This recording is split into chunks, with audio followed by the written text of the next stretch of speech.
இன்றைக்கி white colour table rose கொஞ்சம் பூத்துருக்கு, அதை பார்ப்போம். இந்த செடி வந்து தரையிலையும் வச்சுருப்போம், சின்ன சின்னதாக ஏதாவது பாட்டில்ஸ் இந்த மாதிரி இருந்துச்சுன்னா அதுலேயும் நம்ம வச்சுக்கலாம். மல்டி கலர்ஸ் வச்சோம்னா பார்க்குறதுக்கு ரொம்ப அழகாக இருக்கும். இங்கே வந்து ஒயிட் கலர் மட்டும் இருக்குது. இப்போது இது வந்து எல்லோ கலர் லில்லி. 2 நாளைக்கு முன்னாடி மழை பெஞ்சிச்சு. இது கரெக்டாக மழை பெஞ்சு ஒரு 2-3 நாளுக்குள்ளே, மேக்ஸிமம் ஒரு 3 நாள் அதிலே பார்த்தா பூத்துரும். இதில் 2 பூ மட்டும் இப்போ பூத்துருக்கு. இதில் விதையும் இருக்குது பாருங்கள், இந்த பிளாக் கலரில் இருக்குல்ல, இதுதான் அதோட விதை.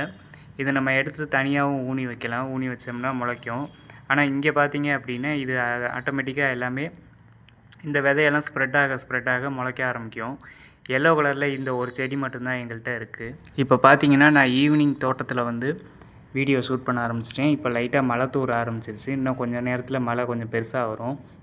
மழை பெஞ்சிச்சுனாவே அப்படின்னா நமக்கு செடிகளுக்கு எப்போவுமே ஒரு செழிப்பமாக வந்துடும். நம்ம என்ன தான் தண்ணி ஊற்றி வளர்த்தாலும் ஒரு மழை பெஞ்சிச்சு அப்படின்னா அந்த செடிகளுக்கு தனியாக தான் தெரியுது செழிப்பமே.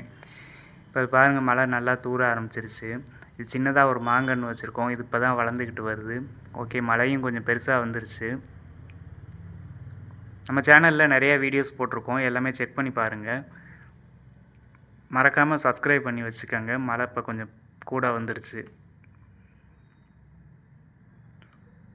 Okay, thanks for watching.